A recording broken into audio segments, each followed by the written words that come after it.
Well, good evening, ladies and gentlemen. I am just another tinfoil hat. Welcome to my Friday night Screen Screams review, where I will discuss what spooky movie has attracted my attention, spoiler-free, of course. Now, last week I discussed a movie that far and above exceeded my expectations. I almost said outseated because I was so excited about how much I really loved Robert Eggers' Nosferatu. There's a link to that video in the description. Now, in that video, the reason I bring this up is that I mentioned that the last several movies that I've been really looking forward to, watching the trailers multiple times, waiting to see when they'll finally come out or be available on streaming. The last several movies that I have been excited to watch have let me down. Of course, with the exception of Nosferatu, beautiful film. So today I am going to get into one of those, and one of those is Osgood Perkins' Longlegs. Now, I want to say before we begin too, normally I review movies that I enjoy. And so this is kind of a switch because I did not enjoy this movie. And, that being said, just like when I like a film, that's just my opinion. And as a horror fan, I'll be completely honest with you. There are a lot of movies that I love that are called campy at best and garbage at worst. So it's horror as a genre, like any genre, is a mixed bag. And for me, sometimes I can forgive, maybe a plot isn't so great if one of the characters is extremely well written or well acted, or the designs are really good, or the style is just, very effective. So I can forgive a lot. I cannot forgive Longlegs. In my opinion, Longlegs was the second most bogus waste of time of a film I have ever experienced. So again, that's just my opinion. If you have a different opinion, let me know in the comments. If you agree, let me know too. If you have no opinion, let me know. So am I being a little harsh? Yes, probably, absolutely. And it's probably excessively harsh because, again, I was so excited for this movie. First of all, the name, Longlegs. Perfect, very evocative. Especially growing up in the Midwest, we have a lot of Longlegs spiders. As a kid that was terrified of spiders, and yes, I know they're not technically spiders, but they're spiderish, you know, perfect name. It's spooky, it's creepy, it kind of brings to mind childhood fears, something that you can't really, as an adult, account for, but it's still kind of creepy. So yeah, the name, awesome. The trailers looked so spooky and so atmospheric, and the style of the posters or the cover of the movie, that very strong black and red, I was ridiculously pumped to watch this. And then it started. And in those first 2 minutes-ish before the title rolled, I was totally convinced. I was like, yeah, this is the horror movie that I've been waiting for. That first scene before the title sequence was truly amazing. In my opinion, absolute best part of the movie. It's this empty, snowy landscape, filmed in a very retro kind of style, and you see this small girl with a Polaroid who encounters the titular character, Longlegs. Nick Cage was weird enough in this original scene that I was really thinking okie dokie, this is going to be a fun, creepy film, and this is where the fun and the creepiness just completely ended for me. Boom, title sequence rolls. At this point to check in, I am still really excited. I'm like, this is going to be a great movie. And it flashes forward 20 years. We meet up with FBI agent Lee Harker, who I realized quickly, and this is my first inkling that I'm like, maybe my excitement was a little bit too high for this one. In my humble opinion, she's a kind of dime store knockoff mishmash of Will Graham and Clarice Starling, except that she's psychic. Yes, psychic. Now, this is set up when she and her partner are on the hunt for a killer, and she has this spark of intuition that, oh, he's in that house. And sure enough, the guy is. Her partner, who didn't really believe her, gets killed. Harker doesn't. Her supervisor, William Carter, does the whole Rudolph the Red-Nosed Reindeer speech where he's like, "Oh, my most psychic FBI agent, won't you lead my team to find a serial killer that he believes is somehow making fathers commit familicide and then suicide." Now, the clues in each case that there is some connection between all of these apparently, tragic crimes is that each family has a daughter that has a similar birthday, as well as these spooky notes that are left in the house that are in a handwriting that doesn't match any of the family members and are signed by Longlegs. So this is now the setup. Now, by the way, Lee's new mentor, William Carter. Again, this is another thing which it might be a really small pet peeve, again, just because I'm being very nitpicky about this movie that wasted an hour and 41 minutes of my life. But like having Lee Harker and then William Carter as like the two main characters, in my opinion, is kind of confusing because they sound so similar. So anyway, I will probably make this mistake again. So, as Lee Harker is driving with her new mentor and supervisor, William Carter, he invites her over to the place to meet the wife and kid. And would you believe it?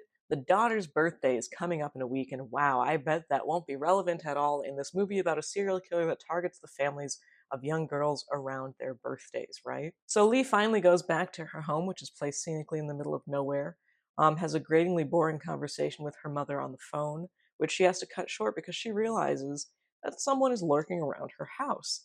Now, I have to cut in here too, real quick, and say that I know that she's supposed to be psychic or haunted or whatever, but this character to me felt so like unbothered and uninterested in anything that was going on around her. That was just another part of the movie that I really couldn't get behind because it's obvious as the movie goes on that she feels a really deep connection to this case. And while I understand that representations of, being traumatized or haunted by something can vary greatly, it came across that she literally just wasn't even like really, like stuff was happening around her and she was kind of just responding like almost like a fish. I don't know, like just not really, like she did things and she said things about things, but it was just none of it felt really like it mattered, which is so antithetical to, in my opinion, how a character in her position would have been behaving and reacting. I just think there was a better way to show that she was, really handling things internally, because none of it really appeared to surface. So again, she's in her house, she's on the phone with her mom. Oh my God, someone's around the house. She goes out to look for the person. When she comes back inside, a letter, just like those left by the elusive killer Longlegs at each crime scene. As a matter of fact, a birthday card to Lee magically manifests on her desk. And I've got to interject again and say that Longlegs coded messages, in my opinion, they're very shallow Zodiac knockoffs that are just kind of dipped in the flavor aid of the Satanic Panic. Because, yes, ladies and gents, we're supposed to now be afraid that serial killer Longlegs is involved with the occult. Yes, the satanic or occult elements of this film pop up all over the place like whack-a-moles. And in my opinion, too, I've got a very high bar, I have to admit, for demonic movies, simply because I feel like it's overused. Now, that isn't to say that a demonic movie can't be good and scary. I mean, The Conjuring is a great example of that. I just always kind of, I don't know, I always kind of have to smirk a little bit when the exorcism starts because I'm just like, why not just have it be a ghost? That's my just general complaint about the horror genre. It's always got to be, well, a ghost isn't scary enough. It's got to be demonic. Um, so anyway, my bar is pretty high for the inclusion of demonic elements in film, just because I do feel like they are very overused. And the one thing that I think it can be helpful with is establishing kind of ground rules, like as to why the paranormal entity behaves that way or why things are happening in a certain way.